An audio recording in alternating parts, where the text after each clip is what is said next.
문제부터 풀고 하겠습니다. 우선 1번은 정답이 1번 차셨죠?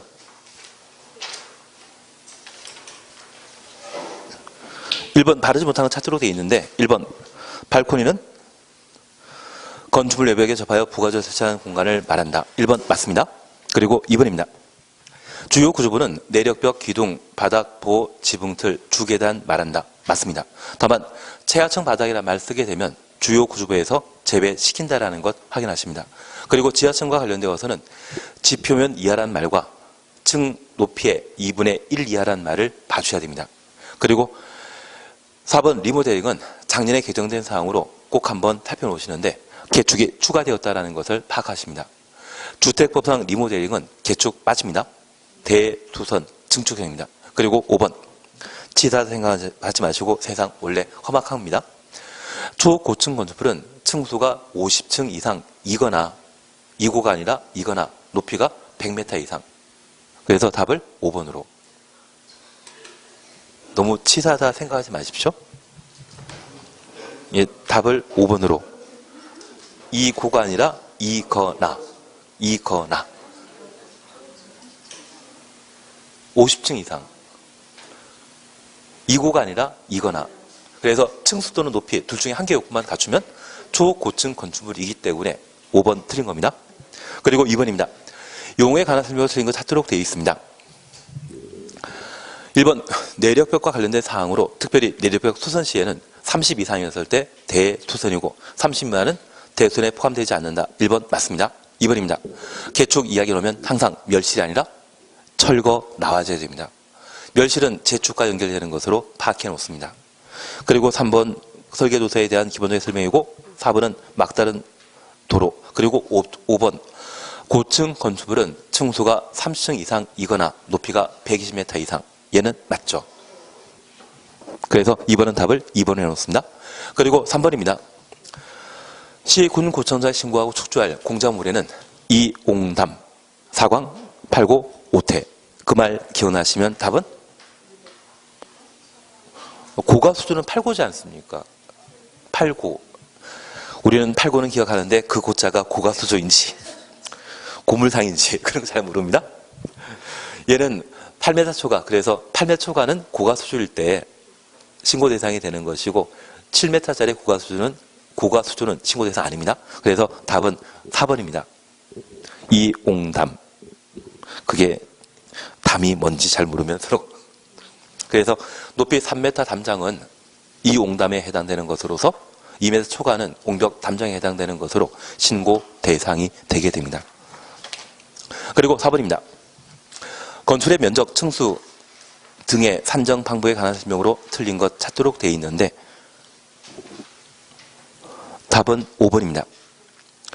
공동택 지상층에 설치한 전기실, 기계실, 조경시설, 어린이 놀이터, 생활 폐기물 보관한 면적은 바닥 면적에서 제외시킵니다. 그래서 답을 5번으로 해놓습니다.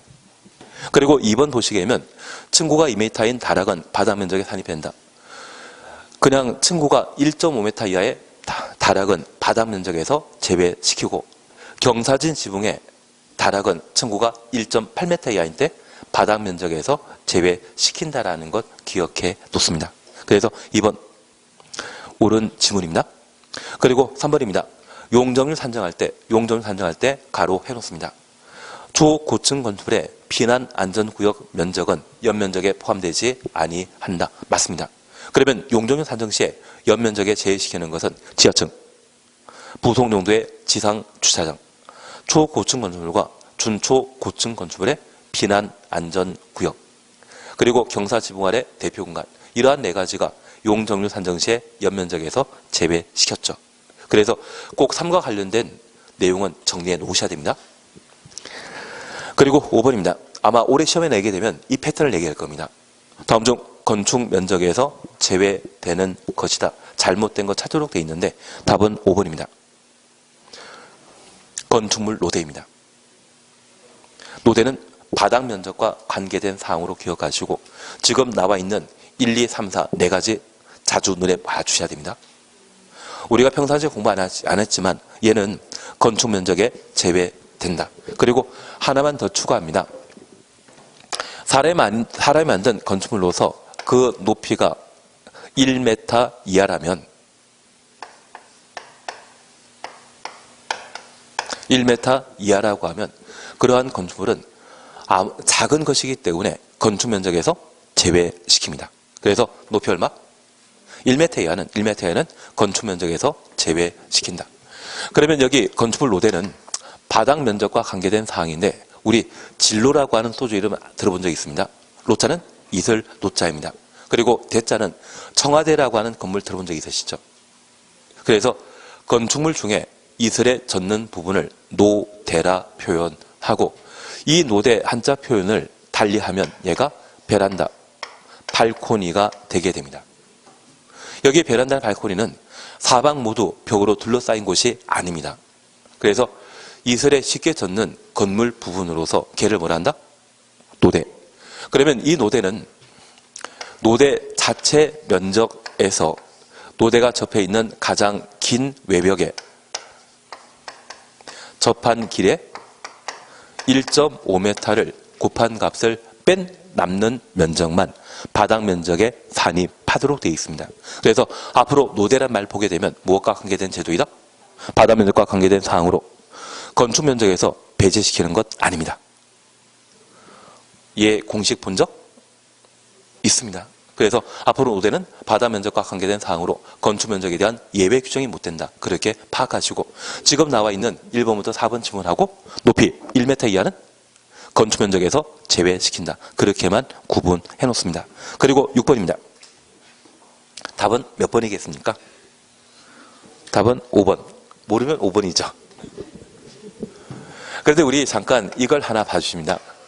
용적률이란 대지 면적에 대한 지상층의 연면적 합계 비율을 용적률이라 표현하게 됩니다. 그러면 지문 조건에 용적률은 200%이고 대지의 면적은 200제곱미터입니다. 그러면 지상층에 건축할 수 있는 최대 연면적은 얼마까지 가능하다? 400까지 가능한 겁니다. 그런데 그림 조건에 1층이 주차장으로 사용되고 그 구조형태가 뭐다? 필로티. 그래서 우리가 기억하시길 저 필로티가 공동택에 설치되어 있다면 바닥 면적에서 제외하고 연면적에 포함되는 것 아니었습니다. 공동택 아닌 건축물에 저 필로티가 주차 통행에 사용하는 때에도 바닥 면적에서 제외시키는데 지문에 제시된 건축물 용도는 다세대 주택입니다. 다세대 주택은 어디에 속한다? 공동주택이기 때문에 필로티 구조의 주차장은 바닥 면적에서 아예 배제시키게 됩니다. 연면적에 포함된다? 빠진다? 빠지는 겁니다. 그리고 다락은 50제곱미터인데 여기 다락 높이가 몇 미터이다? 1.7. 그러면 우리 기억하시길 경사 지붕의 다락의 경우는 높이 층고가 1.8 이하일 때 바닥 면적에서 제외시킵니다. 그러면 다락 신경 쓸 필요 없고 굴뚝은 더더구나 신경 쓸 필요 없습니다. 그러면 2층, 3층이 각각 100. 이게 지상층에 건축되어 있는 연 면적이면 앞으로 얼마 더 만들 수 있습니까? 200 더 증축할 수 있죠. 지금 이 6번에 관한 형태를 꼭 봐주셔야 됩니다. 이게 해결되기 위해서는 반드시 바닥 면적에 대한 기본적인 사항과 앞서 4번 지문과 관련되어 제가 3번 용적률 산정 시에 연면적에서 제외되는 게 뭐냐 그것 한번 같이 정리하셨습니다. 그게 모두 되셔야만 이 문제 형태를 풀 수 있습니다. 그런데 작년에 출제위원으로 위촉되신 분들이 이런 유형을 좋아하시는 분들입니다.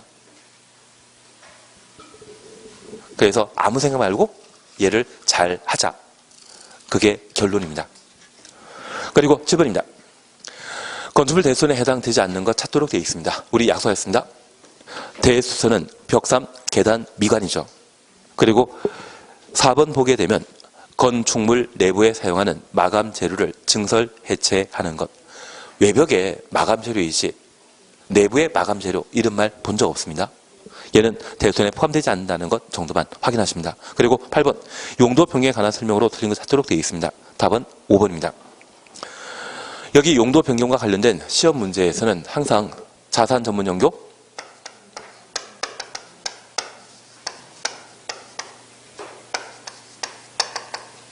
근죽이라고 하는 것을 적어놓고 시험 문제 보시는데, 그리고 우리가 이걸 적어놓으셨다면 항상 기억나시는 게 문은 문종유관입니다. 영은 다판운수입니다. 교는 노구요수의 약. 작년에도 이 범위에서 시험이 나왔고 올해 시험이 나오게 되면 어차피 여기입니다. 어차피 계속 여기에서 시험 나오기 때문에 얘들만 계속 정리해 주시는 겁니다. 그리고 5번입니다. 업무시설에서 숙박시설로 용도 변경하는 경우에는 시군구청장에게 신고해야 한다. 그러면 업무시설은 주거 업무시설군이고 숙박시설은 다판운수, 영업시설군으로 용도 변경하게 되면 하위시설군에서 상위시설군으로 용도 변경했기 때문에 이때는 허가, 하위에서 상위로 바뀌면 허가. 그래서 신고라 한 게 잘못된 것이죠. 업무에서 숙박으로 바뀌었기 때문에 허가 받아야 되지 않겠습니까? 그리고 꼭 하나 봐주실 것이 바로 4번입니다. 허가나 신고 대상으로서 용도 변경하는 부분의 바단 면적 합이 500조메타 미만으로 대손에 해당되는 공사 소반하지 아니하는 경우, 그래서 500부터 대손에 해당되는 공사 소반하지 아니하는까지 가로 해놓습니다. 이 요건 갖추게 되면 사용 승인 대상에서 제외한다. 사용 승인 생략한다. 꼭 한번 확인해 놓습니다. 작년에 용도 변경하는 문제를 냈는데 이 4번 문제를 응용한 문제가 빠져 있었습니다. 왜냐하면 작년에 얘가 개정되었는데 그건 반영하지 못했습니다. 용도 변경은 한 번 더 나올 겁니다. 무조건 정리해 놔야 됩니다. 그리고 9번입니다. 2종 근린생활설에 해당되는 거 찾도록 되어 있는데 답은 2번 독서실입니다. 공부는 학원에서도 공부할 수 있죠. 지난주에는 제가 보니까 열심히 공부하시는 거 보고 뿌듯했습니다. 이제 공부하실 마음이 생긴가 해가지고. 공부하고 하시는 분이 계시던데요. 이제 공법도 공부하기 시작하고 훌륭해질 겁니다. 예, 그래서 우리 공부할 때는 꼭 독서실 필요 없지 않습니까? 생활에 꼭 필요한 게 아니기 때문에 독서실은 2종 근린 생활시설에 해당하게 될 겁니다. 반면 원자로 끝나는 것, 미용원, 의원, 안마원. 원자로 끝나게 되면 다 일종 근린 생활시설입니다. 설마 저한테 병원도 일종이냐 하진 않으시겠죠? 병원은 의료시설이고 의원, 치과의원이나 내과의원 이 말 나오게 되면 원자로 끝나기 때문에 일종으로 파악해 놓습니다. 그리고 변전소는 전기인데 전기와 관련된 것은 우리 생활에 꼭 필요하다, 필요 없다. 꼭 필요하지 않겠습니까? 그래서 일종 근린 생활시설에 해당하게 됩니다. 그리고 10번 건축분쟁 전문위원회와 관련되어 답은 5번입니다. 우리가 재판하게 되면 재판은 3심제이죠. 건축물 건축과 관련된 분쟁이 발생하게 되면 이것은 2심제라고 이해해 주십시오.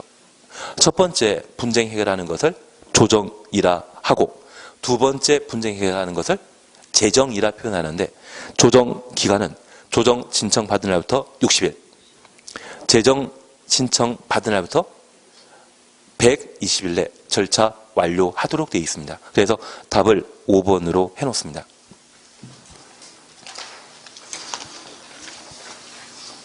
예, 그리고 115페이지 다시 한번 봐나가시면 됩니다. 많이 맞추셨습니까?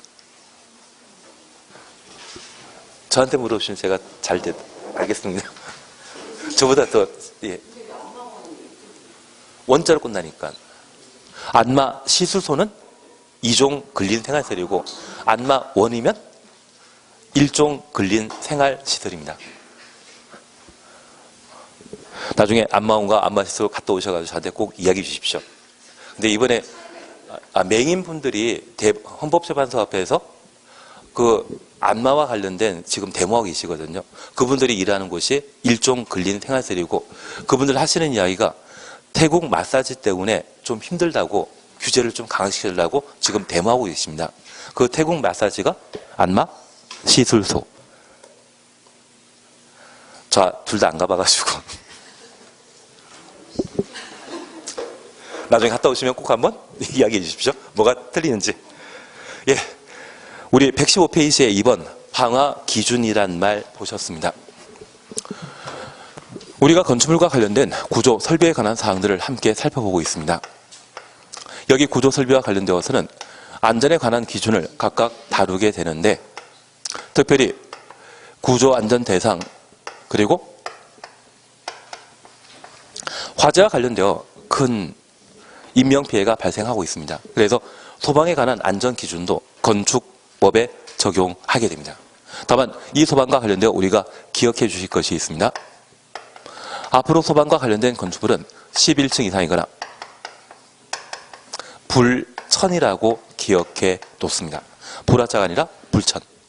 그래서 우리 방화구획이나 또는 방화벽이라는 말 들어본 적이 있으시다면 그것은 연면적 1000, 바다면적 1000제곱미터 기준으로 방화구획, 방화벽을 설치하도록 되어 있습니다. 그래서 불과 관련되어서는 항상 1000으로 정리해 놓습니다. 대신 한 두 군데가 500인데 그것까지 정리해서는 좀 힘들지 않을까 싶습니다. 좀 지엽적인 것은 버립니다. 그리고 두 번째, 불과 관련된 건축물은 몇 층 이상이다? 11층. 그러면 하나 이해하실 것이 있습니다. 건물에 화재 발생하게 되면 이 화재를 진압하기 위해 소방차가 출동하는데 이 소방차에서는 물을 뿌려 화재를 진압하고 있습니다. 그래서 이 소방차에는 소방 펌프라고 하는 게 장착되어 있는데 이게 중력을 거스르는 장비로서 지표면부터 40m까지 도달한다고 합니다. 그런데 층의 구분이 없는 건축물은 4m를 한계층이라 하고 10층 이하의 건물의 경우는 화재 발생 시에 저 소방대가 화재를 쉽게 진압할 수 있지만 11층 이상부터는 물을 뿌려도 물이 안 닿거든요. 그래서 11층 이상의 건물을 건축하고자 한다면 많은 소방 설비를 건물 자체에 설치하도록 되어 있습니다. 그래서 만약 10층짜리 건물 건축하게 되면 평당 건축 비용이 700만 원 정도 발생했을 때 11층 이상짜리는 평당 공사 비용이 1100만 원 정도가 든다고 합니다. 근데 11층부터만 1100 들고 밑에는 700이면 되지 않냐? 그 말씀하시면 안 됩니다. 1층부터 꼭대기층까지 다 소방 설비 갖춰야 되겠죠. 그래서 기왕 건물 짓게 되면 마음 편하게 10층 이하 짓는 사람들이 꽤 있으십니다. 아니 법에 따라 12층짜리 건물까지 건축할 수 있다라고 하면 12층 건축하면서 공사비용 2배 가까이 부담하시겠습니까? 아니면 10층만 짓고 말겠습니까? 10층만. 이해는 되시겠습니까? 그래서 소방과 관련된 건축물 규모는 11층 아니면 불천으로 기억해 놓는 겁니다. 그러면 116페이지에 최근 직통계단과 관련되어서는 시험에 안 나오더라고요. 116페이지에 니은 피난연구역 찾으셨죠? 우선 가번입니다. 고층 건축물에는 피난안전구역 설치하거나 대피 공간 확보한 계단을 설치하여야 한다. 그래서 고층 건축물이 피난안전구역의 설치 대상이라는 것 확인하시고 박스입니다. 초고층 건축물, 초고층 동그라미 놓습니다. 한 줄 밑에 피난안전구역을 지상층으로부터 최대 30개 층마다 1개소 이상 설치하여야 한다. 지상층부터 30개 층마다까지 가로 해놓습니다. 그리고 2번입니다. 준초고층 건축물, 준초고층 가로 해놓습니다. 한 줄 밑에 피난안전구역을 해당 건물 전체 층수의 2분의 1에 해당되는 층으로부터 상하 5개 층 이내 1개소 이상 설치해야 한다. 전체 층수부터 5개 층 이내 가로 해놓습니다.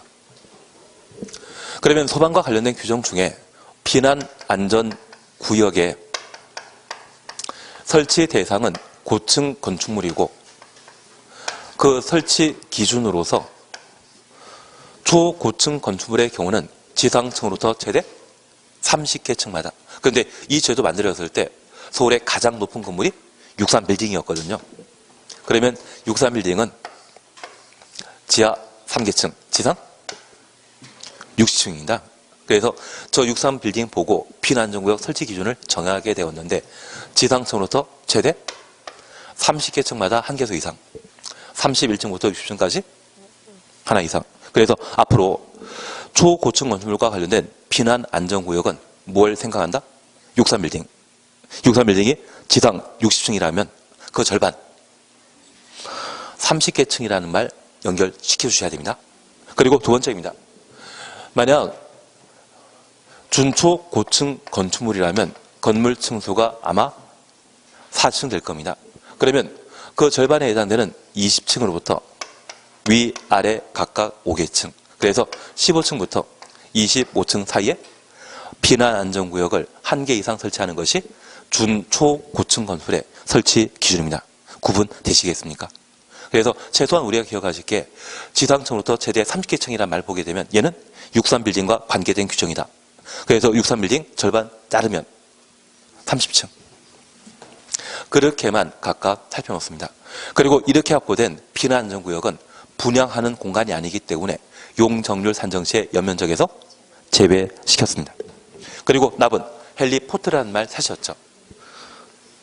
층수가 11층 이상인 건물로서 11층 이상의 층의 바다 면적 합이 10,000제곱미터 이상의 건물의 옥상에는 박스에 평지붕이라는 말 사셨죠?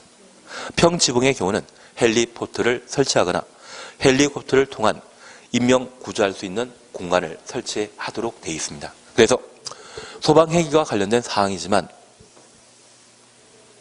이국 쪽이라는 분 계시지 않습니까? 이번에 경기도지사가 초등학교에 학교 운동장에 헬기 이착시키는 것 허락하셨다던데요. 그래서 어느 정도 시사성 있는 문제로 생각하시면서 이 헬리콥터 설치 이상은 불과 관련된 몇 층 이상? 11층 이상. 그리고 11층 이상의 층의 바다 면적 합이 10,000 이상일 때 지붕이 경사 지붕의 경우는 헬리포터 설치할 수 없죠. 언제만? 평지붕에 설치한다. 그래서 앞으로 소방과 관련된 건축물의 규모는 몇 층 이상이다? 11층. 대놓고 10층짜리에 헬리포터 설치한다면 그거는 거짓말입니다. 11층이란 말 꼭 한번 확인해 놓습니다. 그리고 방화지구 있는데 방화지구 안의 건설의 주요 구조와 지붕 동원해 놓습니다. 이게 원래 올해 8월 달에 개정돼야 되는데 몇 달 동안 국회에 놀지 않았습니까? 그리고 국회에 계신 분들은 월급을 따박따박 받아가신 것 같더라고요. 얘가 지붕이라고 하는 것 동원해 놓으시는데 이 지붕이 건축 법률에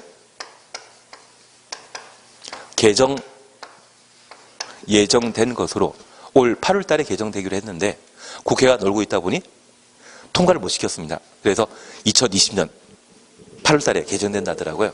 그래서 얘는 올해는 저 처음에는 이거 만들 때는 이거 시험에 나올 거라 생각했는데 내년 8월 달에 시행하기 때문에 올해는 시험에 안 나온다. 기분 좋지 않으십니까? 외울 게 좀 적어져가지고. 그래서 우리 지붕이라는 것 추천하시고 2020년 8월 달로 개정이 미뤄졌습니다. 연기된 것으로 해놓습니다.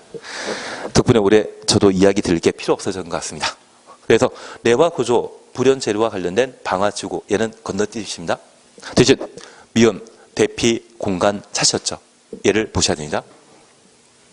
아파트 4층 이상의 층에 아파트 4층 이상 추천했습니다. 각 세대가 2 이상의 직통 계단을 사용할 수 없는 경우 발코니 동원해 놓습니다. 다음 각호의 요건을 갖춘 대피 공간을 하나 이상 설치해야 한다. 1, 2 그냥 지나가시고 3. 인접 세대와 공동으로 설치하는 경우는 3. 세대별로 설치하는 경우는 2. 제곱미터 이상일 것. 그래서 앞으로 소방과 관련된 내용들 중에 대피 공간이라는 것을 살펴놓습니다. 그리고 이 대피 공간은 4, 3, 2입니다.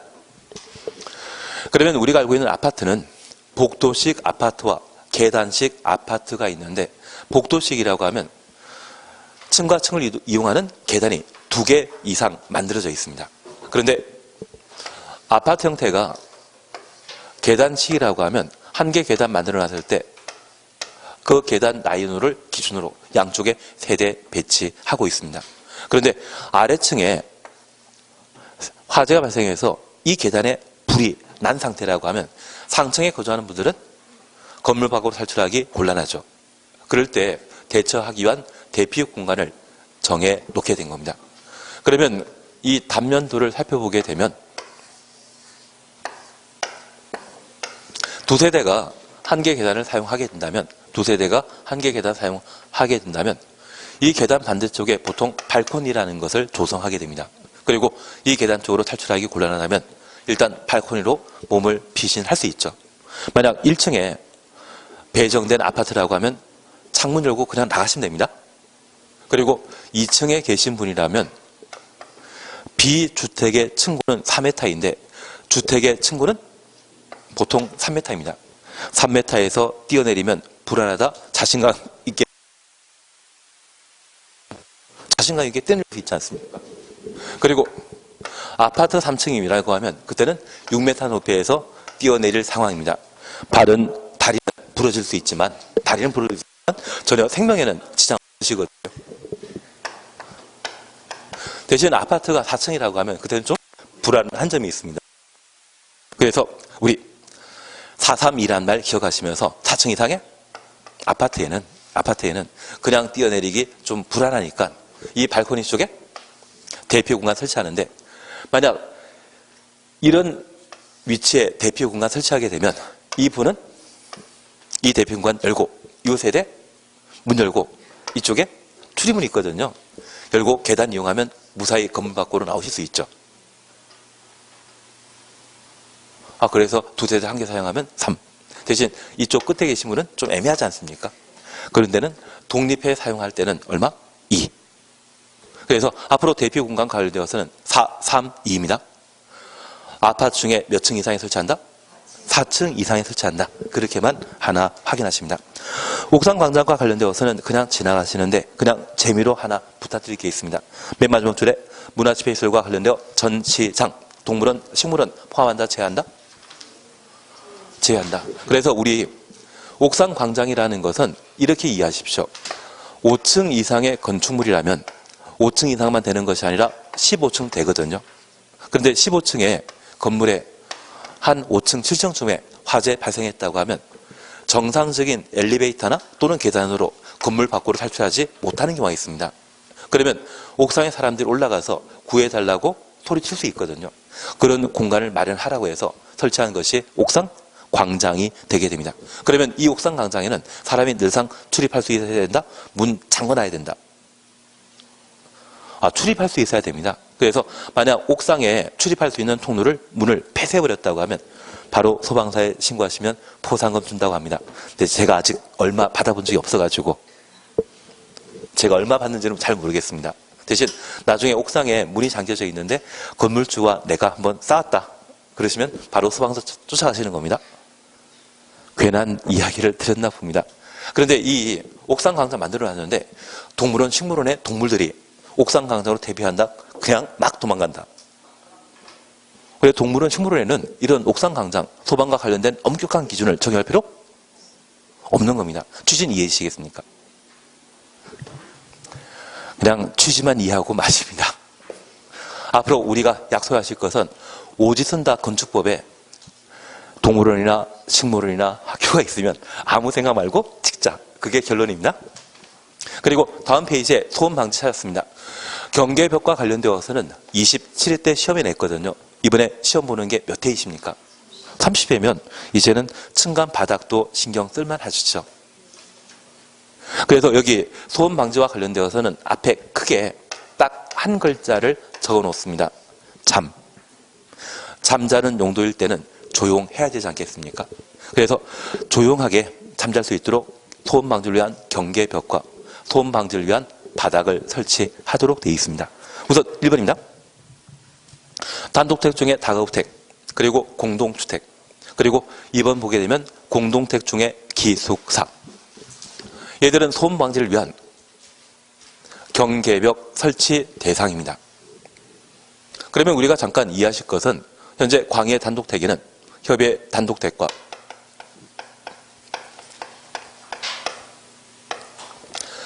하숙집에 해당되는 다중주택, 그리고 다가구택과 시장님 살고 있는 환저, 이러한 것들이 있습니다. 그런데 다가구택은 소음 방지를 위한 경계벽 설치 대상인데 이 세 가지는 경계벽 설치 대상 아닙니다. 그중에 우리가 하나 이해하실 것은 협의의 단독택과 공간은 한 가족이 살고 있죠. 우리 친족 상도례라는 말 들어본 적 있으십니까? 자제분이 1,000원 들고 가면 절도범으로 파출소에 신고하셔야 되겠습니까? 그냥 야단만 치고 말아야 되겠습니까? 그게 친족 상도례이거든요. 그래서 한 집안에 층간 소음 문제를 야기하게 된다면, 소음을 야기하게 된다면 가족 내에서 처리하면 됩니다. 그래서 협의회 단독택과 공간의 경우는 소음 방지를 위한 경계벽 설치 대상이 아닙니다. 그리고 두 번째입니다. 여기 다중택은 우리 응답하라 시리즈 본 적이 있다면 하숙집 보신 적이 있을 겁니다. 다중택이 대부분 하숙집을 사용하고 있거든요. 만약 학생이 소음을 야기하게 된다면 단 한마디로 상황 정리할 수 있지 않습니까? 방배. 그래서 이 세 가지의 경우에는 주거용 건축물이지만 잠자는 용도이지만 소음 방지를 위한 경계벽 설치 대상 이다 아니다. 그리고 두 번째입니다. 의료시설의 병실, 잠자는 곳입니다. 교육 연구시설 중에 학교의 교실은 잠자는 용도이다, 공부하는 용도이다. 예. 제 친구가 지금 고등학교에서 국어 선생하고 있는데 반에 30명 있으면 앞에 5명만 열심히 공부하고 나머지는 다 잔다고 하더라고요. 그게 고맙다고 하던데. 근데 예전에는 그 잠자는 친구들 일일이 깨워가지고 공부시켰는데 요즘은 막 그랬다가는 교육생에 신고한다고 합니다. 그래서 감히 건들지 못한다고. 근데 지금 고등학교에 한 80명 계시는데 남자 선생님이 자기 포함해서 20명이 채 안 된다고 합니다. 괜한 이야기 드렸습니다. 걔가 3년 전에 분명 관둔다고 했었는데 요즘 야자가 없어졌다고 합니다. 그래서 예전에는 아침 6시에 갔다가 밤 11시 반에 집에 들어오는 게 일이었는데 요즘 야자가 없어지다 보니까 6시 퇴근한다고 합니다. 근데 저녁이 있는 삶을 누리고 있기 때문에 아주 편하다고 나가라 할 때까지 계속 버티겠다고 하더라고요. 괜한 이야기 드렸습니다. 그냥 예전엔 공부하는 곳이었는데 지금은 참 잘 자라고 괜한 이야기 드렸습니다. 사실은 그냥 이렇게만 이해하고 넘어가십니다. 그리고 숙박시설에 계실 잠자는 용도입니다. 그리고 4번 보시게 되면 다중생활시설의 호실 간의 경계벽. 이 다중생활시설은 고시원입니다. 우리 최근에 종로 고시원에 화재 발생한 사건 기억나십니까? 그 고시원을 법에서는 뭐라 한다? 다중생활시설. 이 다중생활시설은 잠자는 용도이기 때문에 소음 방지를 위한 경계벽 설치 대상으로 파악해 놓습니다. 그리고 4번 노인 복지주택이라는 말 보실 수 있는데 얘는 일반 아파트와 외관은 유사합니다. 다만 분양받는 연령이 만 55세 이상일 때 분양받을 수 있거든요. 얘도 잠자는 용도입니다. 잠자는 용도는 소음 방지를 위한 경계벽 설치 대상이다. 그렇게만 파악해 놓습니다. 그리고 니은 층간 바닥 얘를 오래 해주셔야 됩니다. 1번 단독택 중에 다가구택. 그러면 단독택 중에 협의회 단독택과 다중택 공간은 포함한다? 제외시킨다.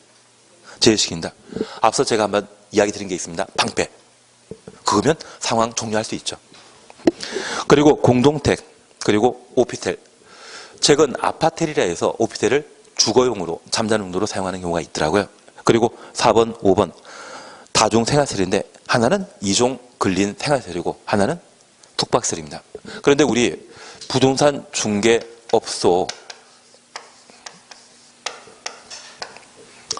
바다 면적합 30제곱미터 미만의 경우에는 1종 근린 생활시설이고 30 이상 500 미만의 경우는 2종 근린 생활시설이며 500 이상이면 기획 부동산 차릴 수 있는 일반 업무시설입니다. 공인중개사법에서 이것 공부하지 않으셨습니까?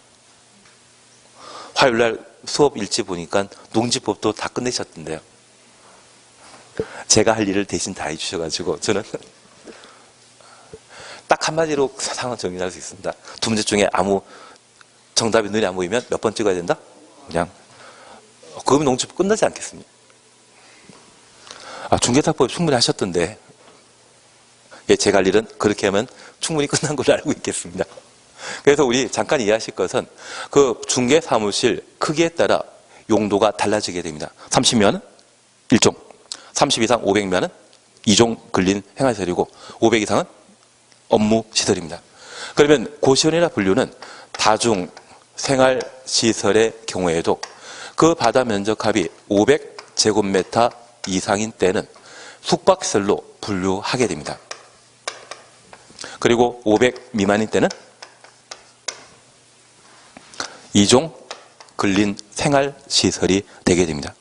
그런데 우리가 가끔 호텔 같은 데 여행하시다 보면 호텔 방문하게 되면 복도가 넓게 형성되어 있다, 좁게 형성되어 있다. 복도 넓게 형성되어 있습니다. 그래서 이 숙박시설로 취급되게 되는 이 다중생활시설, 고시원이라고 하면 그 복도를 아주 넓게 만들어줘야 됩니다. 반면 이종 근린생활시설이라면 규모 작죠. 복도 넓겠습니까? 좁겠습니까? 그게 이종 근린생활시설과 그리고 숙박시설인 다중생활시설의 차이가 되는 겁니다. 규제가 심한 것은 숙박시설일 때. 그래서 이 다중생활시설도 크기에 따라 용도가 달라진다는 것 정도만 확인하시고, 우리 말은 앞이 중요합니까? 뒤가 중요합니까? 앞에 용도가 뭐건 관계없이 다중생활시설은 잠자는 용도이기 때문에 소음 방지를 위한 바닥 설치 대상이다. 그렇게만 하고 말으십니다. 제가 부탁드릴 것은 층간 바닥과 관련된 부분 앞에다가 별표 하나 해놓습니다. 경계벽은 27회 때 시험에 나왔기 때문에 또 안 나올 것이고요. 나오게 되면 층간 바닥과 관련된 내용만 보십니다. 얘는 뭐하는 용도이다? 잠자는 용도이다. 잠과 관련된 건물이라면 소음 방지를 위한 바닥 설치 대상이다. 그렇게만 구분해 놓습니다. 그리고 기업 범죄 예방 기준 찾으셨는데, 얘는 작년에 시험에 나왔는데 올해 또 개정되었습니다. 그래서 작년까지는 아파트 중에 500세대 이상의 아파트가 범죄 예방 기준 적용 대상입니다. 그리고 틀린 정답은 300세대로 나왔거든요.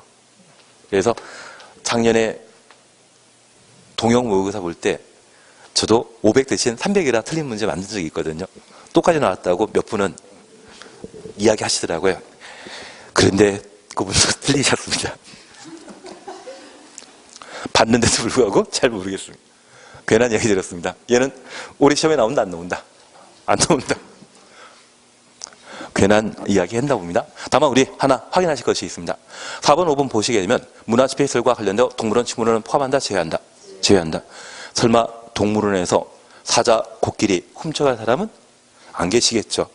여기 범죄 예방 기준은 CCTV 설치하는 게 그런 형태를 말하는 것이거든요. 그래서 동물원, 식물원은 필요 없다. 그리고 연구소와 도서관은 연구 기밀이 외부에 유출될 수 있기 때문에 범죄 예방 기준 적용 대상 아니다. 그 정도만 보시는데 올해 안 나온다는 것 확신하시죠? 작년에 나왔는데 안 나옵니다. 예, 그리고 옆에 페이지에 승강기와 관련되어 별표 3개 놓습니다. 여기 승강기와 관련되어서는 한 30년 만에 피난용 승강기가 새로 추가되었습니다. 30년 전에 비상용 승강기 있었거든요. 원래 승용 승강기만 있었는데 갑자기 비상용 승강기가 만들어지기 시작했고, 그리고 30년 만에 이번에 피난용 승강기가 만들어지게 되었습니다. 그래서 얘를 봐주십니다. 우선 승용 승강기입니다.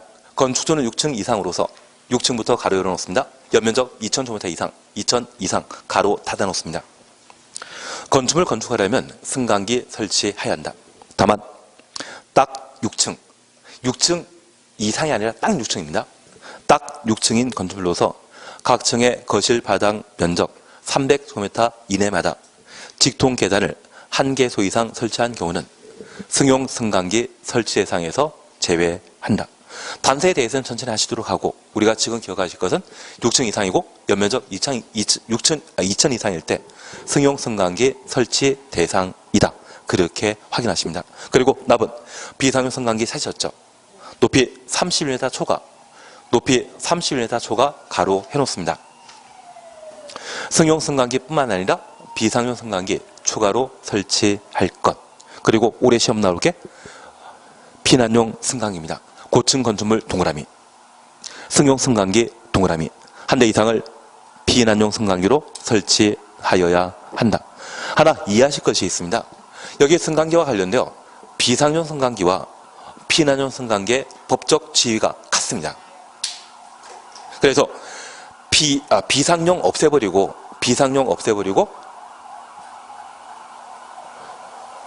피난용 만드는 것은 의미 있다 없다? 의미 없습니다. 대신 승용 승강기는 비상용 승강기나 피난용 승강기보다 못한 수준이거든요. 여기 승용 승강기를 업그레이드해서 피난용 승강기 만드는 것은 의미 있는 거거든요. 그래서 고층 건물에 설치해 있는 무엇을? 승용 승강기를 한 대 이상을 피난용 승강기로 설치하여야 한다. 만약 승용 승강기 대신 비상용 승강기 들어가게 되면 그게 틀린 의미가 되게 됩니다. 이해되시겠습니까? 그리고 박스에 승강장의 바닥 면적은 6제곱미터 이상일 것. 그래서 우리 한 평이 3.3제곱미터라고 하면 이 비난용 승강기의 크기는 2평 정도가 되길 겁니다. 그 정도 크기로 만들어라. 그런 부분만 확인해 놓습니다. 그래서 여기 승강기와 관련된 내용을 꼭 정리해 주시는 게 일이십니다. 한 장 넘기십니다.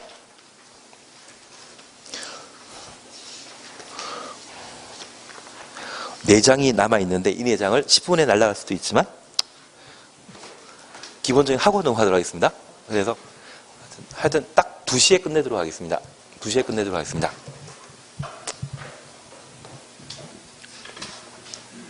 대신 조삼모사라는 거 들어본 적 있으시죠? 오늘 편하면 다음 주에는 주택법까지는 다 끝내셔야 됩니다. 그래서 뭐 해설보다는 그냥 답만 달랑 불러주고 할 수도 있습니다. 예. 이번 시간에는 120페이지의 높이 제한을 함께 보십니다. 2시까지는 한 7분 정도 남았는데 열심히 해보도록 하겠습니다. 우선 1번 가로 구역입니다. 우리가 지금 함께 보시는 게 건축법과 관련되어서는 구조, 설비에 관한 사항으로 안전에 관한 내용을 함께 보셨고, 그리고 기능과 관련되어 참 편리하게 잘 수 있는 곳, 층간소음 방지, 그것만 기억하시면 됩니다. 그리고 층과 층을 쉽게 이동할 수 있는 곳, 엘리베이터 설치하는 것, 그 정도만 한번 봐주시는 게 필요합니다. 그리고 이 건축물과 관련된 규제로서 높이 제한을 함께 살펴놓습니다. 첫 번째 우리 보실 것이 바로 가로 구역입니다. 기업 허가권자는 가로 구역 단위로 대통령령이 정하는 기존 절차에 따라 건축물 높이를 지정 공고할 수 있다. 2번, 3번 묶어놓습니다. 2번에는 도로의 너비란 말 보실 수 있고, 3번에는 상하수도 등의 간선시설의 수용 능력이라는 것을 보실 수 있습니다. 그래서 첫 번째 우리 봐주실 것이 도로 주변에 심어져 있는 나무를 뭐라 한다? 가로라 표현합니다. 그런데 우리 종로 1가 1가라는 말 들어본 적 있으시죠? 도로 형태가 동서로 뻗어 있다면 도로 가짜 붙여주고요. 그리고 세종로라는 걸 들어본 적이 있습니다. 세종로는 도로가 남북으로 형성되어 있거든요. 남북으로 형성된 도로에 대해서는 도로 로자를 붙여주게 됩니다. 그러면 보통 건물 건축하기 위한 대지는 한쪽만 도로에 2m 이상 접하면 되는데, 이 대지가 사방 모두 도로에 둘러싸인 곳이 있다면 얘가 뭐다? 가로 구역이 되게 됩니다. 그러면 이 가로 구역에는 건물 한동만 달랑 만드는 경우도 있지만, 이 가로 구역의 여러 필지로서 각각의 대지의 건물이 건축되는 경우도 있습니다. 대신 이 가로 구역의 건물은 출입하는 통로가 워낙 많기 때문에 효용 가치가 높거든요. 그래서 이 가로 구역에는 건축물 건축할 수 있는 높이를 허가권자가 결정할 수 있습니다. 그래서 이 가로 구역과 관련된 높이 제한 규정은 어디에 적용된다? 가로 구역에. 그리고 이 가로 구역의 높이를 결정하게 되면 절대적인 기준은 도로의 너비와 그리고 간선시설의 수용 능력입니다. 하나 이해하실 것이 있습니다. 현재 이 가로 구역이 우리 학원 있는 자리가 가로 구역이거든요. 이곳이 폭 25m 도로에 접한 부분과 4m 도로에 접해 있을 때 이 4m 도로는 충분한 교통시설이 부족하기 때문에 고층 건물 건축했다가는 유동인구 감당할 수 없죠. 여기에 백화를 만들게 된다면 아마 도로가 심하게 막혀 있을 것 같습니다. 대신 큰 도로에 접해 있는 곳이라면 큰 건물 건축하더라도 어느 정도 괜찮지 않겠습니까? 그래서 이 가로구의 높이 결정 기준은 무엇이다? 도로 너비를 기준으로 하도록 되어 있습니다. 그리고 두 번째입니다. 이 가로 구역의 간선 시설의 수용 능력을 고려해서 높이를 결정하도록 되어 있습니다. 현재 이 가로 구역에 공급되는 전기 수도가 50명 사용할 수 있는 전기 수요를 공급 중이라면 저 50명이 이용할 수 있는 건물 규모는 딱 5층이면 되거든요. 그런데 이곳에 50층짜리 건물 건축할 수 있도록 허용하면 된다, 안 된다? 안 된다. 만약 이런 건물을 건축할 수 있도록 높이를 결정하게 되면 이곳에 간선시설의 수용 능력을 50명이 아니라 500명 사용할 수 있도록 더 설치해 줘야 되지 않겠습니까? 그러면 이 간선시설은 우리 알고 있는 기반시설이거든요. 나라에서 만들어주게 되면 이 땅의 가치는 높아지는데 국가 예산을 개인의 돈벌이 할 수 있도록 수익 창출할 수 있도록 함부로 사용하면 된다 안 된다? 안 되지 않겠습니까? 그래서 현재 이 간선시설 수용 능력이 50명 이용할 수 있는 상황이라면 50명 사용할 수 있는 건물 높이까지 건축하게 해야 되지 지나치게 높은 건물 건축할 수 있도록 지정해서는 안 되는 겁니다. 취지 이해하시겠습니까? 그래서 이 가로구역 높이 결정 기준으로 도로의 너비란 말과 간선시설의 수용 능력이란 말을 이해해 주셔야 됩니다. 그리고 니은번입니다. 허가권자는 가로구역별 건축의 높이를 지정하려면 지방건축위원회 심의 거쳐야 된다. 그리고 나번입니다. 특광은 한 줄 밑에 특별시, 광역시 조례로 정할 수 있다. 그러면 이 가로구역의 높이 결정 절차, 허가권자가 가로구역의 높이를 결정하게 되는데 저 허가권자는 원칙적인 허가권자는 시군 구청장입니다. 시군 구청장이 가로구역의 높이를 결정하고자 한다면 지방 건축위원회 심의 거쳐 가로구역의 높이를 결정할 수 있고 특광이 예외적 허가권자이죠. 특별시장 광역시장이 가로구역의 높이를 결정하게 되면 그때는 어떤 방법으로? 조례로. 그래서 지방에서 만든 법을 조례라 하고 중앙에서 만든 법을 법령이라 표현하게 됩니다. 그래서 특광일 때만 조례로 가로구역의 높이를 결정할 수 있다는 것 확인해 놓습니다. 그리고 동그라미 2번 1조건입니다. 3분 남았습니다. 우리 1조건과 관련되어서는 햇빛 볼 수 있는 일반 국민이 가지고 있는 기본권을 말합니다. 그러면 이 햇빛은 지금 우리 학원은 상업적에 만들어져 있거든요. 상업활동에는 햇빛 보장한다 안 한다? 햇빛 들어오지 말라고 뭔가 설치해놨는데요. 그래서 쾌적한 주거생활을 도모하기 위한 장소와 쾌적한 주거생활을 도모하기 위한 건축물에만 일조 확보에 관한 높이 제한 규정을 적용하게 됩니다. 그중에 기업 확인하십니다. 전용 주거지역이나 일반 주거지역 가로 해놓습니다. 전용 주거지역이나 일반 주거지역 가로 해놓습니다. 건축물 건축하는 경우는 정북 방향의 인접 대지 경계선으로부터 조례가 정하는 거리 이상 띄어 건축해야 한다. 높이 9m 이하의 경우는 1.5m 이상 띄어 건축하고 9m 초과하는 때는 높이의 2분의 1 이상 띄어 건축하도록 되어 있습니다. 그리고 니은 공동택 찾으셨죠? 그러면 건축법상 높이 제한은 가로구역의 높이 제한과 1조건 확보를 위한 높이 제한으로 구분하고 있는데 저 1조건은 쾌적한 주거생활을 도모하기 위한 것이죠. 상업활동에는 필요하다? 필요 없다? 필요 없습니다.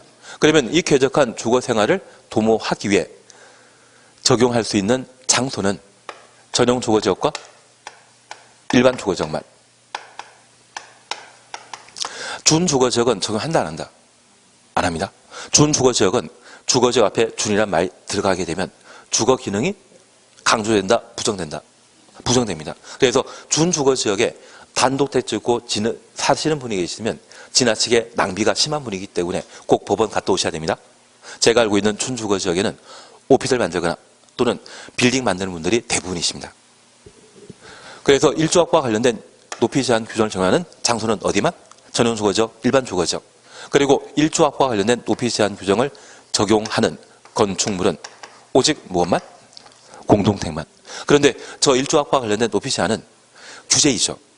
저 규제를 작은 건물인 단독택에 적용하면 그 규제를 감당하지 못합니다. 우리 종부세란 말을 세법 시간에 들어본 적이 있을 겁니다.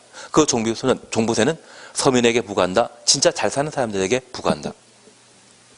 그 규제를 감당할 수 있는 자에게 부과하는 것이 합리적이지 모두에게 똑같이 적용하는 것은 좀 곤란하지 않겠습니까? 그래서 이런 1조 확보에 관한 높이 제한 규정도 모든 주택에 적용하는 것이 아니라 오직 어디에만? 공동주택에만. 그러면 전용 주거지역과 일반 주거지역에는 정북 방향의 인접 대지 경계선으로부터 건물 높이에 따라 일정한 거리 띄어 건축하는데 건물 높이가 9m 이하라고 하면 1.5m 이상 띄어 건축하고 9m 초과 시에는 높이의 2분의 1 이상 띄어 건축하도록 되어 있습니다. 그러면 일반 주거지역으로 도로가 남북으로 형성되었다면 이곳에 여러 필지의 대지가 만들어지게 됩니다. 그러면 이 대지에 높이 9m 건물 건축하고자 한다면 정북 방해 인접 대지 경계선으로부터 1.5m 띄어 건축하고, 높이 20m의 건물 건축하고자 한다면 정북 방해 인접 대지 경계선으로부터 10m, 그리고 나머지 대지 경계선으로부터는 얼마 띄어야 된다? 반메타. 그래서 민법에 242조에 건축 제한 규정에 인접 대지 경계선으로부터 반메타 띄어 건축한다, 이것에 대한 특별 규정이 일조학과 관련된 높이 제한 규정이 되게 됩니다. 그러면 전용 주거지역과 일반 주거지역에 건물 건축하게 되면 대지 남쪽에 위치하고 해가 정남 방향에 뜨게 되면 건물의 그림자는 북쪽을 향하게 되는데, 20m 높이의 건물 건축하면서 10m 띄어 건축했다고 하면 나를 위한 일조권 보호를 위한 높이 제한 규정입니까? 남을 위한 것입니까? 남을 위한 것입니다. 그래서 아주 예전에 도곡 주공아파트를 도곡 렉슬로 재건축한 적이 있거든요. 그런데 이 도곡 렉슬을 만드는데 그 바로 앞에 단지가 진달래 아파트가 있었습니다. 높이 한 50m 건축하는데 인접 대지 경계선으로부터 정북 방향으로부터 50m면 25m 뛰어야 되는데 그걸 안 한 적이 있거든요. 한 10m 뛰어서 건물 건축했다고 진달래에서 일조권 침해와 관련된 손해배상 청구와 함께 공사 중지 가처분 신청을 한 적이 있습니다. 재건축은 하루라도 사업이 지연되면 막대한 금융비용 부담 발생하기 때문에 세대당 2천에서 5천만 원까지 손해배상 주는 걸로 합의해서 공사했었거든요. 그 돈 딱 받고 6개월 뒤에 진달래 아파트도 재건축해버리더라고요. 그리고 이 진달래 아파트 가보시게 되면 지금 도곡동 쪽인데 그쪽 가보시게 되면 지금 레미안 아파트가 만들어져 있습니다. 그런데 이 레미안 아파트 재건축하기 전에 집안 잘못 건드려서 도곡렉슬의 집안이 주저앉은 적이 있거든요. 가만 있었겠습니까? 공사 중지 가처분 신청했겠습니까? 똑같이 하더라고요. 그래서 여기 일조학과 관련된 높이 제한 규정은 나를 위한 것이 아니라 남을 위한 것이라는 것만 이해해 주십니다.